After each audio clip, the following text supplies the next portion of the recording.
Hello everybody, hope you're doing well. Welcome back to another One Piece review. This time we're covering manga chapter 1178. So Oda was sparing no expenses on following up on what he said at Jump Festa, when he said the pacing will be a lightning fast pacing we've never seen before, and we'll be wrapping up Elbaph within this year. Looks like we'll be wrapping up Elbaph before the end of spring apparently, because boy, talk about an anticlimactic ending to this fight, which barely lasted a chapter. I get it, like, there's no reason to drag this out. I can definitely see this having mixed feelings, even though I guess technically we should be shocked. But you can't take it away from Oda. He's doubling down on what he said at Jump Festa. So there's a bunch of news to go over as far as like Elbaph outside of the manga. We got some interesting details about the anime, as well as some interesting details about the One Piece remake. Some word on the status of the One Piece remake, so I'll go over that, but I'm going to save that for the end. Let's start off with this chapter. Speaking of Elbaph, start off with the cover page, and we got Eustace Kid being chased by a raging bull. I'd like to know what he did to be chased by a bull, or why he's running away from a bull. All this does is like confirm the fact, are we going to see Kid again before the end of Elbaph? Because last time we checked, he was crushed by Shanks on Elbaph, and he was sinking into the water, but the last time I checked, so did Luffy and Big Mom on Wano. I can't see Kid being killed off this way, especially with like not even giving us a Kid backstory. But I wonder if we're going to get to see Kid before the end of the arc. So that's something else I think people need to keep in mind here. I know Oda said it's a lightning fast pacing, but that doesn't mean the arc's over with just yet.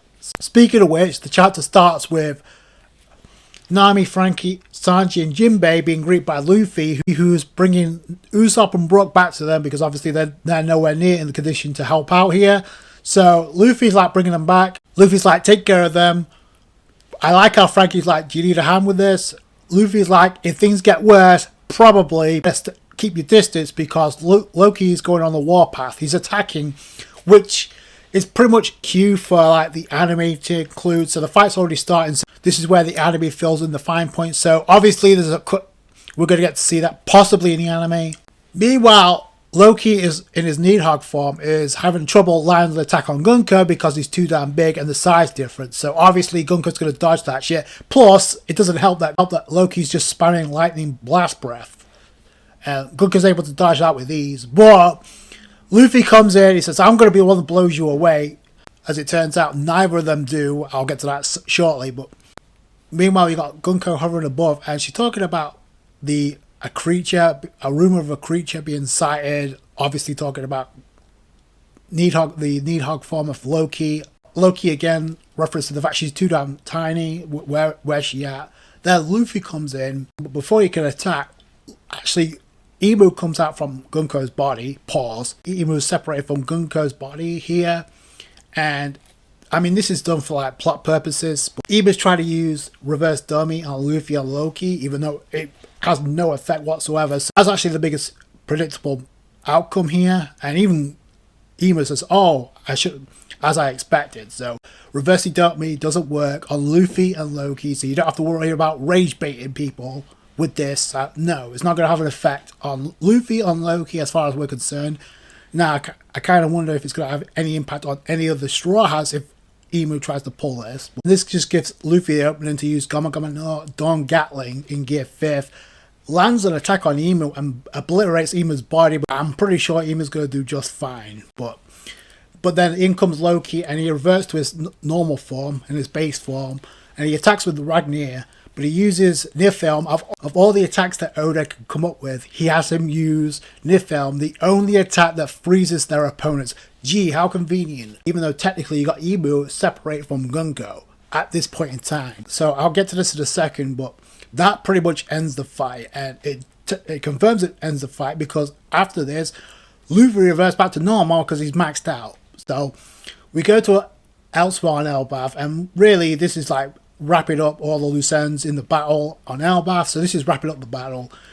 We got Nami and Jinbei taking care of the fires. You got Chopper being greeted by Zoro, talking about because apparently Zoro just witnessed what Chopper did in the previous chapter, striking Concantanio in the head, and that sent him back to normal and reversed the effects of reverse Idami. Now, there's a gag in the beginning with Zoro saying, oh, maybe it's because you're a good doctor, and Chopper being like the typical, or I'm not happy at all because you praised me. But really, this is like kind of teasing, in my opinion, Chopper's like Devil Fruit Awakening, because what else could it be at this point? Especially considering where we're at in the story. So yeah, it is about time that a lot of the Straw Hats do get teased getting a power-up, considering a lot of them didn't get it here. And Brooke, which I feel is the next person to get a power-up, by the way. So this basically just wraps up the loose ends in the battle. The fires get put out. Of course they do. The Giants get set to normal. So everything's hunky-dory. We go to the Owl Library where Sol and Robin notice the library is pretty much... It was on fire, but the books, they're gone. And so's Biblo, the owl. So there's no sign of the books. The shelves are completely empty, including the books of O'Hara, by the way. Now, Biblo's gone, along with the books. Robin says, what if he escaped with the books? I hope that's the case, but where is Biblo now? Now, correct me if I'm wrong, but wasn't the books from O'Hara gigantified by Biblo, who supervises the Owl Library? So it's not like small books we're talking about here. There's like giant-sized books being removed from the library. I could have sworn I mentioned, oh, I see the books being totally fine, considering they're relevant to the plot. And of course they are, and otherwise Oda won't be focusing on this. And I said this a couple of reviews ago. So this is just like teasing what's to come. It may lead into the finale of Elbaph, which I'll get to in a second. But we go to the Holy Knights, and it's pretty much confirmed that even though Gunko's frozen solid, none of the Holy Knights are killed off. Like, we see St. Gillingham still in the state he's in, headless. We see Sanji and Frankie talking about the Holy Knights and the devastation they caused. We go to the Western Village where we see the Earth's Castle, and we see a headless knight named Saint Summers. So Saint Summers technically is still alive. Great. I mean, I could have sworn I mentioned either we'll see Saint Summers again, either on Elbaph or he's sent away from Elbaph. So obviously Oda couldn't resist keeping him around. And apparently the heart's on the ground, beating, by the way. Saint Summers is able to put his head together along with his heart. Weird as fuck, considering he doesn't have a body right now. I guess we'll see what happens with St. Killing, because he may get taken as a hostage. Well, you got Luffy. If there's any chance to counterattack, now's it, because Luffy is maxed out due to using Gear 5. I guess he was clowning around too much, or Oda decided to... He teased enough to like not give us the full fight. Like really, if you technically think about it, this was so anticlimactic, it's not even funny. Just the way that everything turned out. You got Gunko turned to ice. By the way, even though Imu's encapsulated in ice, Luffy maxed out thinking about food, and I think he's even out Rataskia. So typical Luffy. But meanwhile, this gives Imu the chance to like dip and get back to Murajoa. And did you notice outside of Murajoa, outside of Pangaea Castle, we got rubble, broken rubble. I think Oda referenced that for a reason, considering the last time we got any mention of Murajoa, the Holy Land, it was in the Sea of Flames. We got Imu in the Chamber of Flowers in the Flower Room, telling the Gorosei, hey, I'm going to take a temporary field trip. I'm going to dip.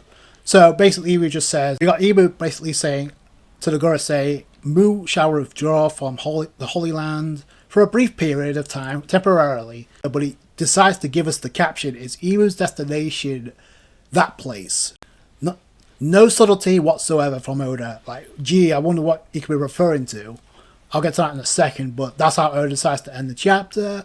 Cut back to what I said about Robin and Sol's situation, because we got Biblo on the run with the books, apparently finding a way to get the books. Now, this is either leading to one or two things. Either one, those books are placed elsewhere in Elbaph, so the only two things that come to mind is inside the tree, which I also talked about, maybe that has something to do with the Rob Poneglyph, or, and I mentioned this in my last review as well, considering Oda decided to mention in the live action adaptation how the giants were prey to the sun god at the top of Elbaph, and I mentioned this, maybe this is setting us up to like go to the top of Elbaph to wrap up the arc. I don't know. We also got the Harley mural to like, if that's going to be a payoff to that, we'll have to wait and see where Oda goes with that. He could just like, no. I gave you enough. you're gonna find the rest out by the time the series wraps itself up. I could see Oda doing that. It's either inside the tree or it's at the top of the tree, because unless that owl is pretty much a spy, that'd be a kind of a plot twist, and that gives Robert an incentive to like find the books, considering some of those books are from O'Hara. That could be a possibility. Those are the only two that come to mind here, but yeah, I'm leaning towards there being on a different location on Elbaph that we haven't been to yet. To me, the biggest reveal because it's going to push the finale forward. Either it's going to be related to how this arc wraps up, or it's going to lead into the next arc. But then again, we don't even know if the Holy Knights are going to be the only outsiders that come into Elbaph. There's still time for someone else to show up, especially if the Royal Poneglyph is there. And I mentioned Kid earlier. Like I said this from the very beginning, from the beginning of time, since we learned that Shanks was taking on Kid on Elbaph. Why Elbaph if it's not related to the plot? Remember what Shanks told Ben Beckham back at Wano. It's time we go to claim the One Piece. Why would you go to Elbaph if that's the case, unless it's not tied to it? This chapter could give up a lot of mixed feelings, because on the one hand, yeah, it's super fast pacing and it's like, get this fight over with. I can see some people feeling that way, but I could also see some people feeling this is super anticlimactic. After all this build up, this is what we get. Now I get it, Oda's like ramping up the pacing because he has to, but yeah, considering the fact you took 4 years to give us the conclusion of Wano, the fact that Dressrosa is longer than Elbaph, and it's going to be apparently longer than Elbaph, is ridiculous. And the fact that Oda pretty much mentioned, oh, is Emu's destination that place? Gee, where else could he be talking about? Considering the fact he also mentioned at Jump Fest that, oh, we'll be going to the island that Roger found. Unless it's like, okay, I need to regroup, I need to go elsewhere. Unless he knows that somebody's heading for Laughdale. So that's the only thing that comes to mind here. I mean, where else in the One Piece world, in the final saga, could Emu be heading? Like, is he going to go back to Elbaph at this stage? But other than that, it's like, what else could Emu do at this point? And where could Emu go at this point? Plus, you also have the Vivi factor as well. Trying to go after Vivi's location. Or maybe Vivi runs into the Straw Hats. I said that too. That's a possibility. So that was a chapter, a very simplistic one. I can see why Oda did this, because he wasn't going to kill off Gunko, because we need the Gunko and Brook backstory. He wasn't going to defeat Emu flat out, because technically Emu would have recovered anyway. And you couldn't have Luffy or Lucky lose after hyping them up for like as long as you did. So there was only really a one outcome. So I can see that aspect from Oda. Like, there's no really alternative. But considering how long you took to build up this confrontation, and Oda could tie this back up to what Loki told Luffy: "Hey, if you help me out, I'll help you wipe out any pirate group you want." And Oda gave us the dialogue to Loki. Fighting this big was like too much of a drawback. No shit. He also mentions that going in base form using Nifel, the only attack that uses ice, by the way, to freeze an opponent, was the quickest way to resolve this. If that wasn't Oda projecting what he wanted to say to everybody else without using Loki, I don't know what else to tell you. So speaking of Elbaph, we got some news on the anime as well as the manga. So we got some anime visual designs for the new Giant Warrior Pirates for Elbaph, even though technically we've seen a bunch of them already, but this is just hyping us up for the Elbaph stage of this arc. I'm calling it pre-Elbaph because until we actually get to Elbaph itself, that, in my opinion, that's where the arc actually really begins. And we've also got Netflix confirming themselves that they are going to be airing Elbaph as well. I mean, colour me shocked, even though there's a lot of arcs they haven't added to the catalogue on Netflix, but this is them just wanting a piece of the pie, since it's going to be the new thing in town when it comes to One Piece, so they want to hop on that, they want to jump on that. So this was the most predictable outcome, which is funny because on Easter Sunday, Elbaph begins in the anime. One Piece really begins anew. It's really a beginning of a new era, because for the first time it will hit a seasonal format. Speaking of the One Piece anime and what's old is new, we did get some details on the status of the One Piece remake, and we still don't know when it's due to arrive on Netflix. But what we do know is George Wada, the CEO of Witch Studios, who's in charge of the One Piece remake, made this statement. Is basically George Wada saying the One Piece remake will have flawless pacing, more denser and more impactful with unnecessary stretching. So in other words, without any filler, with less filler. Now, I don't know about anybody else, but some of the filler in One Piece is kind of like a hidden gem. So, but I get why they're going with this. It's the Dragon Ball Z Kai route. The only difference is it's not done by Toei Animation, the same studio that did Dragon Ball Z. It's like done by a completely different studio. This is something that Oda mentioned in the initial statement. Like, there's going to be this is going to reach a new audience, but at the same time, it's going to have a new feeling for those who've watched the original anime. And I mentioned after that statement that it could be possible that what we get from the live action version could translate into this One Piece remake. So I wouldn't be surprised. And like I mentioned in my last review, when it comes to like One Piece Season 2, how they included scenes like included Bartolomeo in the Logtown episode. Like, we didn't get to see that in the original anime, so I can see them doing that with the One Piece remake. Incorporating what they did with the live action, making it still like faithful to the original content, but giving us splices of like scenes like that to make it a new experience. I can see them doing that. The other thing that stood out to me in this statement was when George was like referencing Oda's regret because of the how One Piece originally aired, how it's in 4.3 aspect ratio, and it never reached a modern style technology to start off with. And a lot of people criticize like the original anime, the way it looked at the beginning, is like that was one of the biggest critiques of One Piece, like why people couldn't get into it until they actually did and realized it's not the art style that drew them in. But that's my response. I can see why Oda feels that way, but really, if it doesn't start the way it did, no room for progression. There's no way to tell like if there's progression in the story. What matters is the story itself and not how it looks. Also, you're talking in hindsight here because the animation and the way technology was when One Piece first started is way different from what it is now. It's a far cry from what it is now. So, of course, you're talking in hindsight of, oh, I would like modern day technology to like exist within the original One Piece.